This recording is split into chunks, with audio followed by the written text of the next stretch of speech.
morning students, we are discussing chapter number 2 and we are taking a revision of this chapter. So, in the last video what we have discussed beta, we are discussing about dimensional analysis.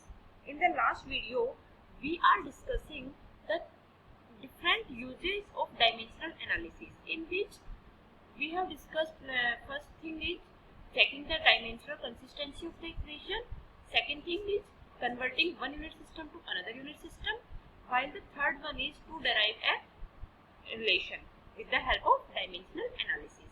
So today we are going to discuss some further things about dimensional analysis. Today's topic is demerits of dimensional analysis.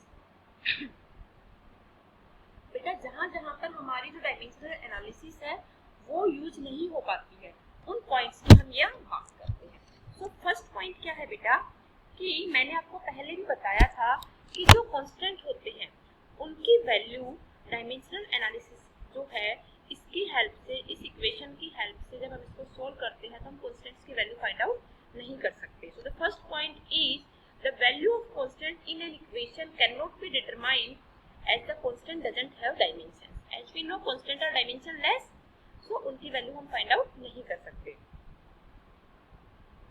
Dimensional consistency की जब हम dimensional analysis करते हैं तो हम केवल उसका dimensional consistency check कर सकते हैं, उसकी फिजिकल कंसिस्टेंसी चेक नहीं कर सकते कि उसके अंदर एक्चुअली क्या चीज हो रही है, उसको डायमेंशनली करेक्ट है या नहीं है, वो चीज हम चेक कर सकते हैं. थर्ड पॉइंट हमारा आता है बेटा dimensions can be found from the physical quantity, but physical quantity cannot be always guessed from dimensions because two or more quantities may have the same dimension. मतलब कि जब भी कोई physical quantity हमें दी हुई होती है we can find out its dimension, but जो रिवर वाइस वर्सा वाला केस है वो नहीं होता है. मतलब जब हमें कोई डायमेंशन दी हुई है तो हम उस केस में डेफिनेटली नहीं बता सकते कि श्योरली यही डायमेंशन, ये जो डायमेंशन है इस पर्टिकुलर क्वांटिटी की है, because as we have discussed earlier that there are some quantities which have same dimension. Like मैं अगर आपको एग्जांपल दूं जो हम डिस्कस कर चुके हैं, तो बेटा वर्क और एनर्जी का बार बार हम डिस्कस कर चुके हैं हमारे पिछले वीडियोज में, क्लासेज में, कि वर्क और एनर्जी जो है हमारी वो क्या है, सेम डायमेंशन कंटेन करती है. So the next point in demerits of dimensional analysis is that the equation containing the dependency on more than three quantities cannot be determined using only m, l and t. मतलब कि अगर कोई ऐसी equation है जिसके अंदर m, l और t मतलब कि मास, लेंथ और टाइम, जो ये तीनों फंडामेंटल क्वांटिटीज हैं, इनसे अगर तीन क्वांटिटीज से ज़्यादा अगर किसी भी इक्वेशन में डिपेंडेंसी है तो उनके बारे में हम डायमेंशनल एनालिसिस की हेल्प से नहीं फाइंड आउट कर सकते. जब चार इंडिपेंडेंट क्वांटिटीज इन्वॉल्व होती हैं तो चार इक्वेशन बनेंगी और उनके लिए चार फंडामेंटल डायमेंशन चाहिए होते हैं, लेकिन हम इस केस में केवल तीन क्वांटिटीज तक ही हम बात कर सकते हैं. So the next point is fifth, the equations containing exponential, trigonometric, logarithmic functions etc. cannot be derived as they do not have dimensions. जो हमारे कुछ functions होते हैं, जैसा कि हम पीछे इतने सारे dimension के बारे में बात कर चुके हैं, तो हमने कहीं भी exponential या trigonometric या logarithmic functions के बारे में बात नहीं करी है. क्यों नहीं करी है बेटा? क्योंकि वो जो functions है वो dimensions नहीं रखते हैं और dimensional analysis की help से हम ऐसी equations के बारे में कुछ नहीं बता सकते जिन इक्वेशंस में इस टाइप के फंक्शन कंटेन होते हैं. तो नेक्स्ट हमारा पॉइंट आता है the equations having the relation other than product and quotient can not be derived.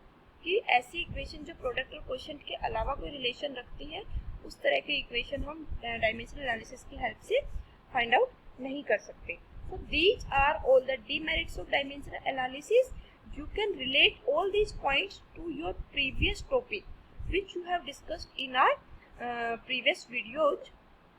कि किस वाले पॉइंट को हम किस फैक्ट से रिलेट करें कि ऐसा हम यहाँ नहीं कर सकते से, तो उस अगर आप रिलेट कर पाएंगे तो आप ज़्यादा अच्छे से इन डीमेरिट्स को समझ पाएंगे. तब आपको इनको लर्न करने की ज़रूरत नहीं पड़ेगी, बाय डिफॉल्ट ही आपको ये समझ आ जाएंगी. So this is all about demerits of the dimensional analysis. Come to the next point. So बेटा आगे हम बात करते हैं कि हमारे जो भी फिजिकल क्वांटिटीज है उनके डायमेंशनल फॉर्मूला क्या क्या होंगे, उनको हम किस सिंबल से डिनोट करते हैं, उनकी यूनिट क्या होंगी. तो कुछ जो बेसिक जो चीज़ें हैं जो हमारे आप कह सकते हैं कि जिनको आप अभी तक जानते हैं या जो जिनकी बातें हम कर चुके हैं, उन डायमेंशंस का, उन फिजिकल क्वांटिटीज़ की डायमेंशंस के बारे में हम बात करते हैं. वहाँ पे बेटा यहाँ पर हमारे अगर आप बुक से डिस्कस करोगे तो वहाँ पर आपको लॉट ऑफ डायमेंशंस मिलेंगी.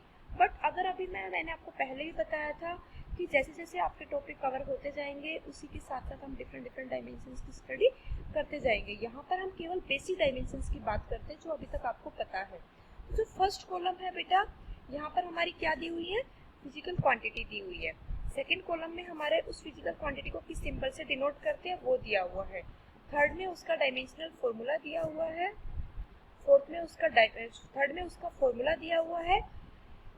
फोर्थ कॉलम में उसका डायमेंशनल फॉर्मूला दिया है और लास्ट कॉलम में उसकी यूनिट दी है. तो आपको एक ही स्लाइड में सारी चीजें उस क्वांटिटी के बारे में पता चल जाएगी. जो फर्स्ट हमारी क्वांटिटी है बेटा दैट इज लेंथ. तो जो लेंथ है उसको हम डिनोट करते हैं कैपिटल एल से. ये कैसी क्वांटिटी है बेटा, इसका फॉर्मूला क्या होगा, इसका कोई फॉर्मूला नहीं होता because this is our fundamental quantity. तो इसका डायमेंशनल फॉर्मूला क्या होगा, डायमेंशनल फॉर्मूला हम एम, एल और टी की हेल्प से डिनोट करते हैं. So this is m0 l t note because it doesn't contain the part of m and t, so their power are 0. और इसकी जो यूनिट होती है बेटा वो मीटर होती है जिसको हम स्मॉल m से डिनोट करते हैं. नेक्स्ट हमारा आता है मास. इसको हम डिनोट करते हैं कैपिटल M से. This is also our fundamental quantity. Its dimensional formula is given as m l nought t nought. Its unit is kg.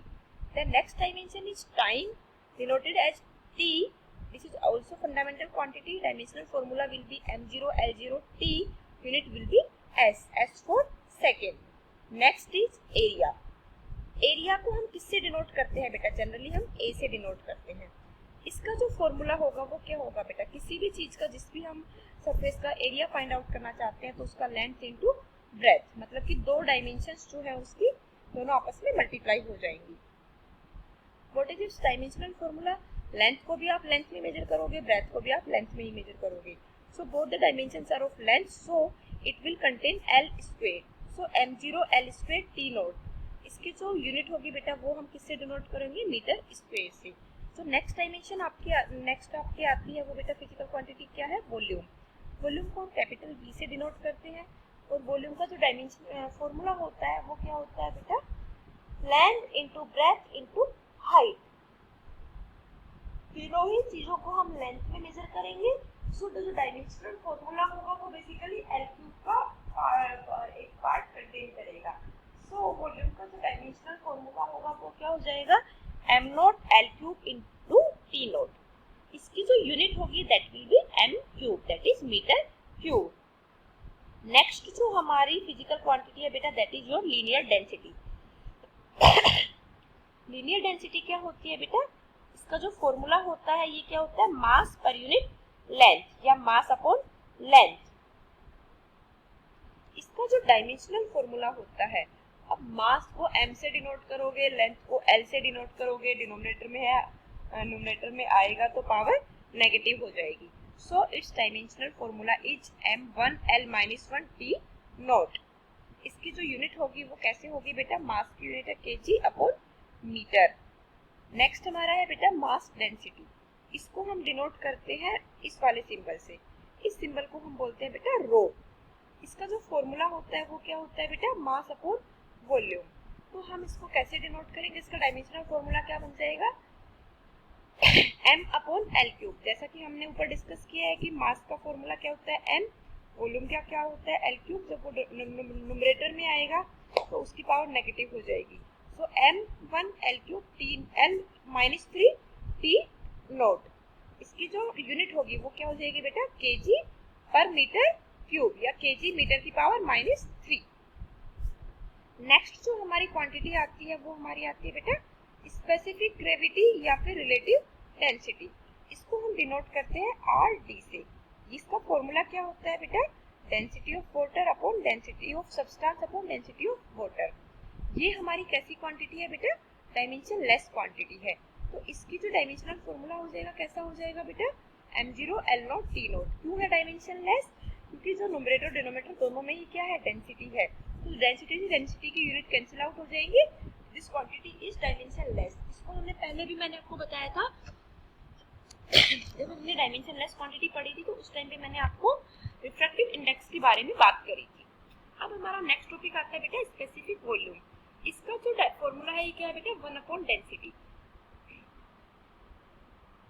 तो डेंसिटी का फॉर्मूला हमने क्या देखा था, m l क्यूब। तो 1 अपॉन डेंसिटी हो जाएगा तो क्या हो जाएगा, m minus 1 l cube t note.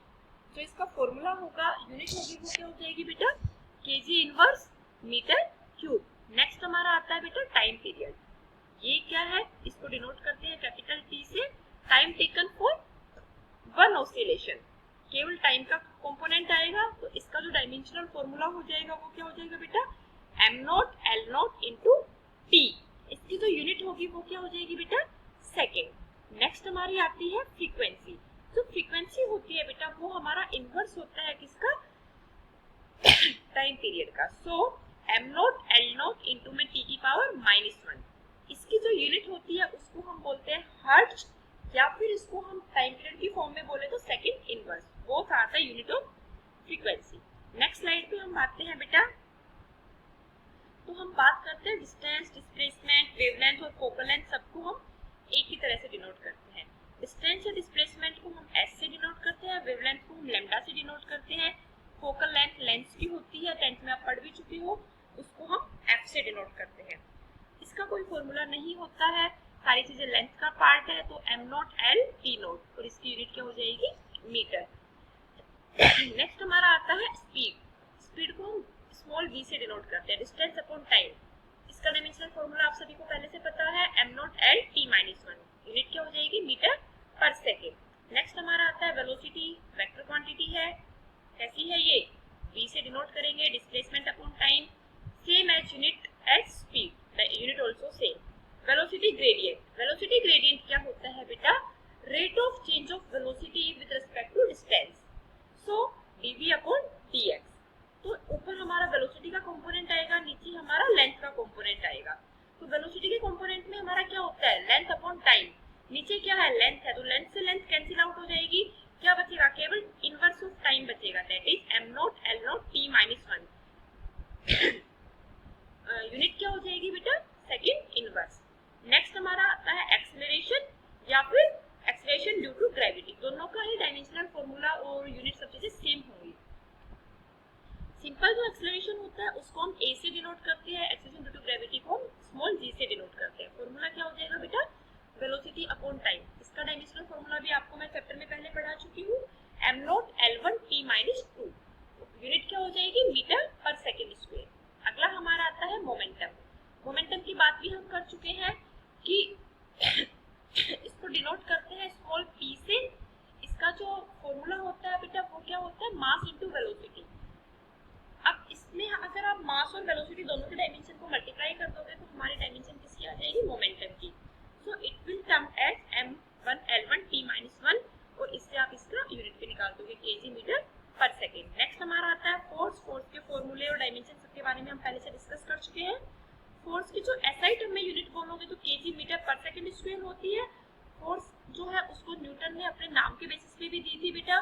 तो अगर आप, मैंने आपको बताया था पहले भी कि अगर आप पूरा लिखोगे तो न्यूटन पूरा लिखना पड़ेगा, अदरवाइज हम क्या कैपिटल एन भी लिख सकते हैं। अगला हमारा आता है फोर्स कांस्टेंट या स्प्रिंग कांस्टेंट, कैपिटल के से डिनोट करते हैं। फॉर्मूला है फोर्स अपॉन एक्सटेंशन, फोर्स के अपॉन लेंथ कर दो, ये फॉर्मूला बन जाएगा, ये इसकी यूनिट बन जाएगी।